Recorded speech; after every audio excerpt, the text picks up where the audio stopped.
प्रदेश में 5 लोकसभा सीटें हैं, जिनमें 3 लोकसभा सीट टिहरी, हरिद्वार और अल्मोड़ा पर ज़्यादा रस्साकशी देखने को मिल रही है। लेकिन क्या पूर्व मुख्यमंत्री त्रिवेंद्र सिंह रावत भी लोकसभा चुनाव में राजनीतिक जोर आजमाइश करने सियासी मैदान में उतरेंगे? इन्हीं तमाम विषयों को लेकर हमारे संवाददाता अस्करी जाफरी ने पूर्व मुख्यमंत्री त्रिवेंद्र सिंह रावत से खास बातचीत की। प्रदेश के कद्दावर नेता और पूर्व मुख्यमंत्री त्रिवेंद्र सिंह रावत जी हमारे साथ मौजूद हैं, उनसे बातचीत करेंगे प्रदेश के तमाम ऐसे गरमाए हुए सियासी मुद्दों पर।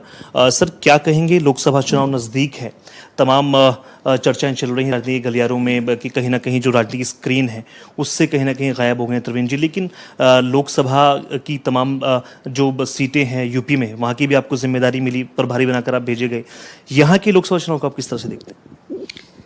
देखिए, उत्तराखंड में भारतीय जनता पार्टी 5 सीटें लगातार जीतती आ रही है और बीच में एक आध बार छोड़ दिया जाए, और भारतीय जनता पार्टी बहुत मजबूत स्थिति में है।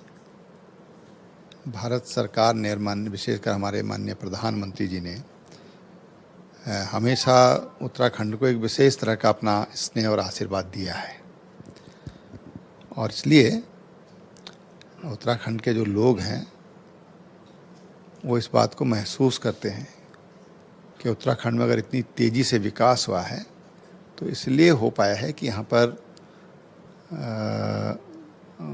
जो केंद्र और राज्य की सरकारें हैं वो बेहतर तरीके से काम कर रही हैं, और डेवलपमेंट यहाँ पर बहुत बेहतरीन हुआ है, चाहे रोड इंफ्रास्ट्रक्चर हो, रेलवे का हो, एयर का हो, या इंडस्ट्री के क्षेत्र में अगर हम देखें, पर्यटन के क्षेत्र में हम लोग देखें, या जो हमारे राज्य का एक धार्मिक स्वरूप है उसको लेकर अगर हम देखें, तो उत्तराखंड की जनता भारतीय जनता पार्टी पर लगातार विश्वास करती आई है, और इस बार भी भारतीय जनता पार्टी पहले से भी अधिक मतों के साथ जीत करके और अपने कैंडिडेट्स को भेजेगी। सर, जिस तरह से सब जानते हैं प्रदेश में 5 लोकसभा सीटें हैं, इसमें खासतौर से अगर हम बात करें टिहरी, अल्मोड़ा और हरिद्वार पर काफ़ी रस्साकशी नज़र आ रही है। आप, चूंकि मैं भी तकरीबन 12 सालों से पत्रकारिता कर रहा हूं सर, आज तक मैंने किसी राजनीतिक मंच से आपको नहीं देखा कि आपने खुद कहा हो कि मैं चुनाव लड़ूंगा। इस बार तमाम इस तरह की चर्चाएँ हैं कि आप चुनावी मैदान में उतरने वाले हैं, क्या कहेंगे सर? देखिए, भारतीय जनता पार्टी में पार्टी डिसाइड करती है और पार्टी अपने कार्यकर्ताओं के बारे में विचार करती है। पार्टी जो भी निर्णय करेगी उसको हम स्वीकार करेंगे कि भाई पार्टी चुनाव लड़ाती है या लड़वाने की जिम्मेदारी देती है, तो पार्टी का जो भी आदेश होगा उसका पालन किया जाएगा। सर, देखा जा रहा है जो अभी फिलहाल कैबिनेट मंत्री हैं रेखा आर्य, उन्होंने अल्मोड़ा से अपनी दावेदारी ठोक दी है। अगर हम बात करें, चूंकि 5 लोकसभा है, बहुत सीमित क्षेत्र है पूरे उत्तराखंड का, क्या कहेंगे किसी लोकसभा से चुनाव लड़ने के इच्छुक हैं सर? नहीं, देखिए, पार्टी ने डिसाइड करना है। मैंने कहा आपसे कि पार्टी को डिसाइड करना है कि किसको चुनाव लड़ना है। पार्टी अगर हमारे बारे विचार करती है तो हम चुनाव लड़ेंगे। देखिए, कुछ निर्णय ऐसे होते हैं कि जो सुधारात्मक होते हैं, और देवस्थानम बोर्ड भी एक सुधारात्मक कदम था, और दूरदृष्टि को लेकर के वो निर्णय लिया गया था।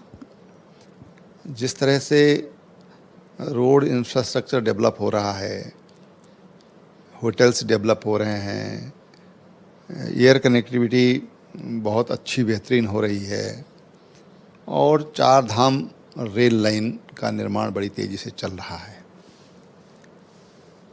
तो आने वाले समय में बड़ी संख्या में श्रद्धालु इन 4 धामों में, और उसके अलावा भी यहाँ पर बहुत कुछ है, पंच केदार हैं, पंच बद्री हैं, पंच प्रयाग हैं, और ऐसे भी यहाँ पर हमारे धार्मिक स्थान हैं जो केवल उत्तराखंड में ही हैं, देश के अन्य कोनों में उस तरह के मंदिर नहीं हैं। तो स्वाभाविक रूप से जब इतना बड़ा इंफ्रास्ट्रक्चर होगा तो हमारे जो श्रद्धालु हैं उनकी संख्या बढ़ेगी, और ये सोच करके देवस्थानम बोर्ड का गठन किया गया था। और मैं समझता हूँ कि देवस्थानम बोर्ड को और कुछ लोगों को छोड़ दिया जाए तो आम तौर पर देवस्थानम बोर्ड का स्वागत हुआ है।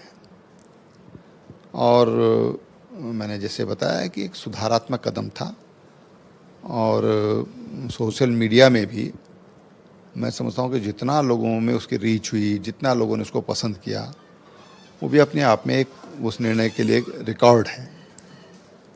और निश्चित रूप से अगर हम यात्रा को व्यवस्था में नियोजित और व्यवस्थित करना चाहते हैं भविष्य में, तो हमको कोई ना कोई ऐसा कदम